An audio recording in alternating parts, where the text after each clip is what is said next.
Bueno, buenos días. Como le decía Ernesto, de verdad para nosotros es agradable que ustedes hayan asistido a esta convocatoria para informar sobre las preocupaciones que tenemos. No queremos que se vea esta preocupación como un asunto meramente gremial o estomacal. Para nosotros la mayor preocupación es cómo defender la educación pública. Y en la defensa de la educación pública, en ese marco, nos preocupa cómo el plan de desarrollo, donde se diseña lo que fue el programa de gobierno del presidente Santos, quien al vaciarlo en el plan, su primer capítulo dice algo que nos preocupa, su primer artículo. Se recogen las recomendaciones de la OCDE. Nosotros pensamos que se recogían era lo que él en su campaña programó iría a dar solución a los problemas que aquejan al país.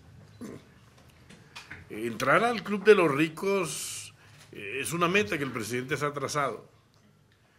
Pero ir a competir nosotros con Alemania, con Finlandia, con Inglaterra, no sé con qué tecnologías o con qué educación. Pero además, el plan de desarrollo niega recursos para educación.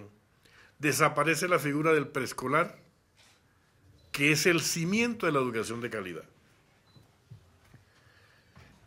Y nos lo cambian por atención de primera infancia, que es bueno que atiendan a los niños, es malo es que no los eduquen. Nos cambian recursos para financiar la educación superior por 10.000 becas. Pero es que en la universidad en Colombia se forma un número superior a 180.000 egresados anuales. En el caso de nosotros, la educación básica, media, nos preocupa cómo el presidente en campaña se comprometió que el PIB para educación crecería en todo su periodo de gobierno y en este año crecería 1 punto. No hay nada de eso. Ejemplo, la jornada única, bienvenida, la queremos, la necesitamos, pero la jornada única tiene unos requerimientos y ahí no vemos los recursos para que se pueda implementar de verdad la jornada única. Ejemplo, nuestros niños necesitan alimentación escolar. ¿Qué peligro hay con la alimentación? Hoy habilitaron que compren microondas. Imagínense ustedes un adolescente con una papa envuelta en papel aluminio en un microondas, eso es un explosivo. ¿Qué va a pasar con la seguridad de nuestros niños? ¿Quién garantiza que la alimentación que lleven en lonchera entre unos y otros no muestre las diferencias sociales? Entonces, habrá uno que llevará arroz, papa y huevo, y habrá otro que puede llevar un churrasco. Eso genera mayores preocupaciones para nosotros porque la alimentación debe garantizarla el Estado. Hoy para alimentación escolar hay presupuestado 800.000 millones de pesos, pero se requieren 3.4 billones de pesos. Hoy para infraestructura se necesitan 24 billones de pesos. Y el presupuesto que hay en todo el ciclo de gobierno alcanzaría para construir, dicen ellos, 50.000 aulas. Aquí necesitan 3.000 instituciones nuevas. Pero además nuestros niños, además de infraestructura, para tener jornada única requieren ambientes, bibliotecas, ludotecas, además de los salones generosos, pero también el personal administrativo que requiere la atención verdadera de nuestros jóvenes. No es posible entonces que se esté hablando de que la educación es un pilar ni para la educación superior, ni para la media, ni para el preescolar y recursos. Entonces aquí se está hablando de demagogia. FECODE denuncia que no se genere una falsa expectativa donde no hay recursos para la educación. Ejemplo, el presidente acaba de congelar la nómina del sector oficial y dice, no se congela la nómina de las fuerzas militares, de la policía, ni del aparato judicial. No es malo que esa nómina no la congelen, lo malo es que congelaron la educación. O sea, pero esos aparatos donde no congelaron la nómina son los aparatos que castigan a quien transgreda las normas de convivencia. pero donde se genera la formación de valores, que es en la escuela, se congela la nómina. O sea que aquí no se está dando una salida real a la necesidad de la educación. Pero por otro lado, al hablar de jornada única se habla de ampliar el tiempo de trabajo en la escuela. Con nosotros no nos han hablado de cómo queda el cubrimiento de salario de esos compañeros. Es decir, no es posible que a usted le aumenten la jornada de trabajo sin que hablen con usted de su salario. FECODE frente a eso tiene una postura clara y es que requerimos un salario profesional para los educadores de Colombia. En el pliego de peticiones, además de eso que estamos enunciando, nosotros decimos que el gobierno se ha comprometido en solucionar problemas de la educación. Y dentro de los problemas que tiene que solucionar está el problema laboral de los maestros. Los maestros del 1278 hoy no pueden ascender porque quedó derogada la evaluación de competencias. Estamos de acuerdo que se derogue. Lo que no estamos de acuerdo es que no se habiliten los mecanismos para que puedan ascender. Y aquí yo quiero mostrar algo que ustedes de pronto, algunos pensarán que estamos exagerando. Vean, un salario de entrada de un maestro, 665.380 pesos. Porque algunos pueden estar creyendo que es otra la cifra. Y este salario de entrada muestra lo indigno, porque hoy el gobierno dijo 3.000 becas para educadores, pero hay 334.000. ¿Con qué se forman los maestros? Con su propio pecunio, no con los del Estado. Pero además, en el nuevo escalafón, ¿quiénes tienen un salario más o menos generoso? Los doctores con especialidad. Pero ¿quién se forma doctor con especialidad? La inversión para hacerse doctor no está al alcance de cualquiera, es una inversión de verdad cuantiosa. Hoy tenemos nosotros que en el grado 14 los maestros tienen su escalafón congelado. Así se ganen el Nobel de Literatura, no mejoran su salario. Pero decimos nosotros en esto, si Colombia coloca a la educación en pilar, es para romper la inequidad, para que la justicia social genere igualdad de condiciones para todas y todos. Nosotros hoy decimos que como pilar no está siendo atendida de la mejor manera, ni en el plan de desarrollo, ni en el presupuesto de la nación. Y decimos nosotros que el presidente debe descongelar la nómina de los educadores de este país. Hay un concurso que lleva 28 meses sin que lo hayan resuelto. ¿Y qué pasa con los maestros que vienen saliendo? No están siendo reemplazados. Y como este es un año electoral, no queremos que eso lo utilicen para hacer politiquería con las vacantes de esos maestros que quedan. Lo que estamos anunciando hoy es que vamos a radicar un pliego de peticiones el 26. Y si no hay soluciones puntuales a nuestros problemas, en tiempo ágil, para que esas soluciones puedan quedar contenidas en el plan de desarrollo, estamos dispuestos a irnos a un paro nacional de carácter indefinido, porque está bueno ya que nosotros soportemos la crisis. La crisis los maestros la hemos soportado por décadas. El mismo presidente reconoció que somos los profesionales peor remunerados y dijo que va a haber una nivelación. Decimos, llegó la hora que empiece la nivelación, llegó la hora que empiecen a cumplirnos, llegó la hora de la dignificación del trabajo de los docentes.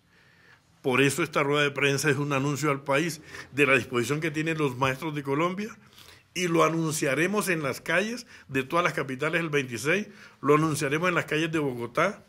Estamos avisando con tiempo para que si nos llega el momento de hacer el paro, si no resuelven, no digan que fuimos nosotros los que precipitamos el paro.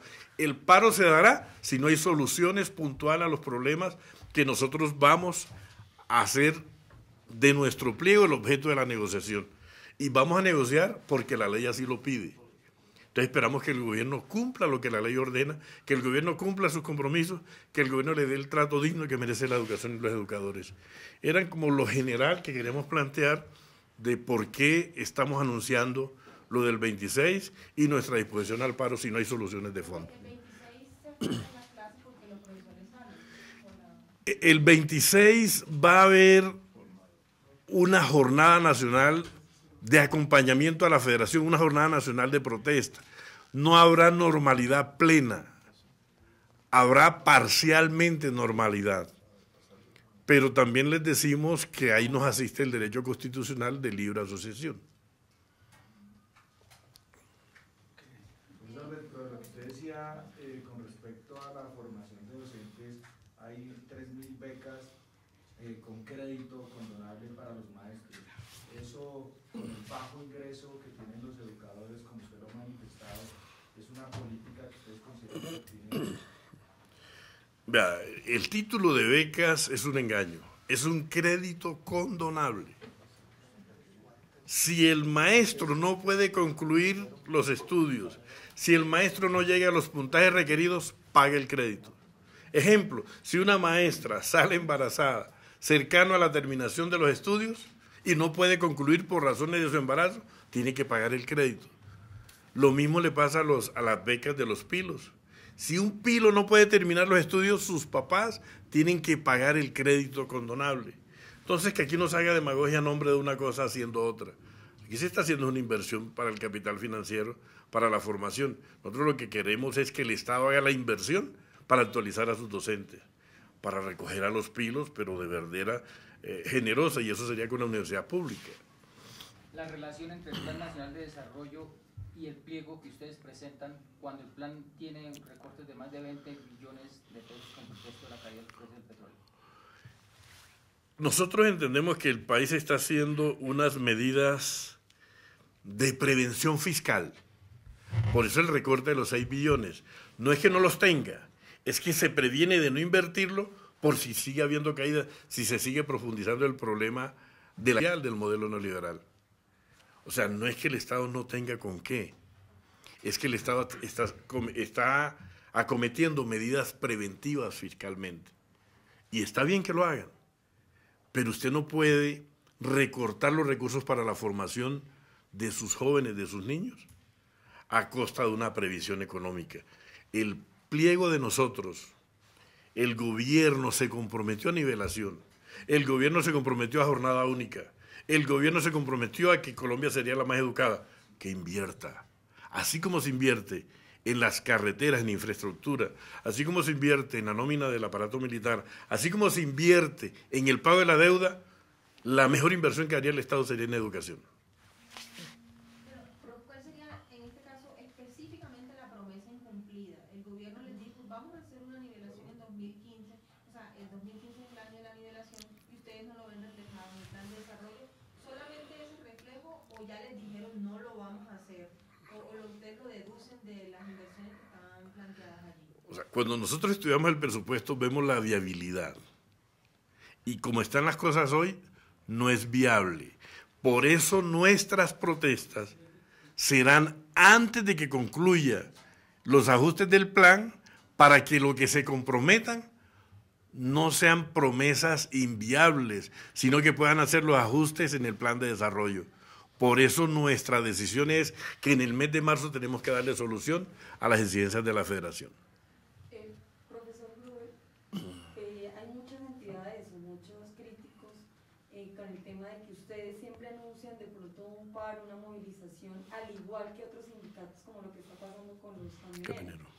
¿Qué opinión le da a ustedes a esas personas que... Vea, en el marco de la norma y de la existencia de las organizaciones sindicales, esa es la última herramienta que nos queda para hacer efectivas nuestras reclamaciones. O sea, si hay soluciones, no hay paro. Dependerá del gobierno que no haya paro. Pero la decisión de los maestros es que si no hay solución, vamos a paro indefinido. Es una decisión del magisterio.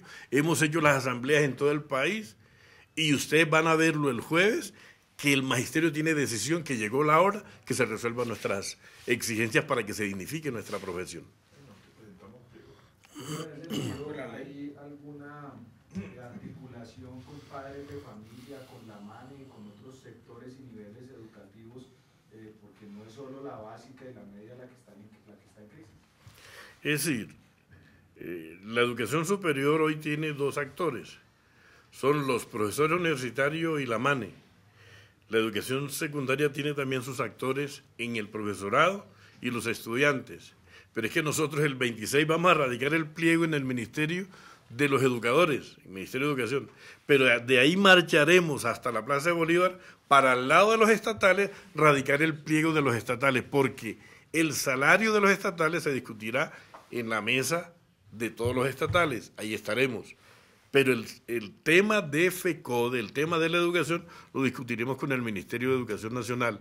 Por eso tiene dos espacios de discusión. En el Ministerio los asuntos de la educación y en Palacio los asuntos que tienen que ver con el sector de los trabajadores al servicio del Estado.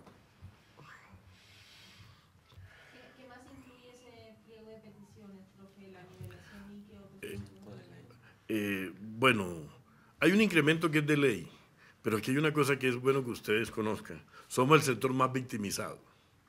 Colombia hoy está discutiendo la solución negociada a un conflicto.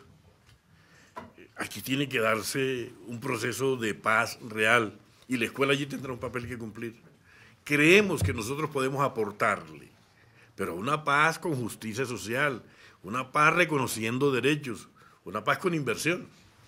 Y ahí le vamos a jugar la federación. De manera autónoma a ese proceso queremos participar.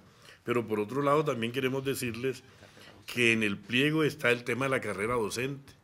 Nos interesa que se resuelvan temas como el Estatuto Único de la Profesión Docente, que se rompa la inequidad que hoy hay, que unos tienen una norma, otros otra. Y también queremos decirle que en esas reclamaciones nos parece importante que se tenga en cuenta que nuestra participación en estas protestas no solo son para la federación, sino para todos los trabajadores de la educación, pero fundamentalmente para los niños. Y para ello se requiere la inversión real. O sea, ¿ustedes estarían de acuerdo con que hubiese un solo régimen para todos los educadores y que no hubiese el 1278? Sí, Y el 2277. Es decir, cuando decimos Estatuto Único de la Profesión Docente es que a un mismo trabajo, un mismo régimen laboral, disciplinario. Hoy hay varios regímenes. Pero por otro lado, los maestros somos afectados porque el servicio de salud que se nos presta tiene grandes falencias. Tanto los operadores fallan como el gobierno. Pero el responsable de que no haya fallas es el gobierno. Lo que pedimos es que el gobierno no genere obstáculos o barreras para que se den fallas en la prestación del servicio médico asistencial de los maestros y su familia. Y cuando hablamos nosotros del tema de la nivelación, entiéndase, que es con respecto a los demás trabajadores al servicio del Estado, que se iguale nuestro salario. Y cuando hablamos del tema de los derechos laborales, hay un derecho que es fundamental, el de la vida. Los maestros merecemos que las escuelas se respeten como territorios de paz, para que allí podamos trabajar tranquilamente.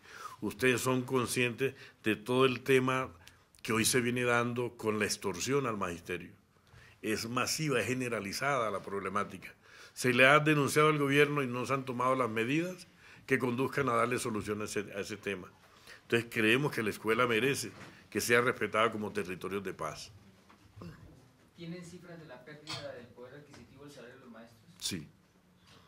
Oscila entre el 18 y el 22%. ¿Cuántos años? Con respecto a los demás trabajadores y con respecto al propio salario precario que tenemos, hemos perdido más de 9 puntos de capacidad adquisitiva. Te estoy mostrando que el salario de entrada son 665. Y eso métele una pérdida de capacidad adquisitiva del 9%. O sea, de verdad el salario del maestro es un salario de subsistencia. Y queremos que sea digno, simplemente. ¿Alguna otra pregunta? Bueno, enumeramos los puntos del pliego. A ver. ¿Ustedes están adelantando con el Ministerio de Educación algún tipo de negociación en estos momentos sobre la nivelación o va a empezar luego del pliego de peticiones o cómo están las relaciones con Gina? Bueno, se ha mostrado esquiva, parca la ministra con nosotros. Hace mucho rato no nos tiene en cuenta y lanza programas, compromete el nombre de los maestros, pero no ha hablado con nosotros nada. O sea, no hay un diálogo del ministerio con la federación. No hay un diálogo del gobierno con la federación. nos atienden por mandato judicial, por reclamaciones, por acciones de protesta. Si no es así, no nos atienden. Y por otro lado, decirles que cuando hablamos del pliego, hablamos de unos puntos fundamentales. Nivelación, en el tema laboral, que se definan los nuevos criterios para hacer su reubicación de los maestros del 278, que se defina un estímulo a los maestros que están en el grado 14 del 2277, que tienen maestría, doctorado, especialización, y que a los educadores indígenas, que son los peor tratados, su salario se dignifique. El otro punto tiene que ver con el tema de la jornada única. Nosotros decimos bienvenida, pero que se presupueste, que se proyecte, que se concerte con los maestros cómo hacer una implementación de jornada única como la merece y necesita la educación en Colombia. Y el tema de la salud, que sigue siendo un tema recurrente. Pero además decimos, los asuntos de ley que se cumplan. Y lo que hemos pactado anteriormente, lo que pedimos es que los acuerdos se cumplan. Entonces vamos a hacer un memorando diciéndole, a ustedes pactaron con nosotros estas cosas que no han cumplido. Ejemplo, hoy no nos están pagando deuda que se pactaron en mayo del año pasado. Hoy no las están pagando. ¿Por qué? Porque frenaron el proceso. Entonces, cuando protestemos es que van a tramitar otra vez pagos. ¿Por qué hay que esperar eso? Entonces, creemos que el gobierno también tiene responsabilidad en generar los ambientes caldeados en la relación laboral de los maestros con el establecimiento. Y decimos, ratificamos que estamos dispuestos hasta el paro de carácter indefinido si no hay soluciones de fondo. ¿Esos acuerdos son de obligatorio cumplimiento? Sí, cada vez que se pacta un acuerdo por mandatos de los convenios internacionales tienen fuerza de ley. O sea, debe cumplirlo tanto las partes, el gobierno y nosotros. Y hoy el gobierno viene incumpliendo. Les agradecemos muchísimo por su presencia aquí. Si necesitan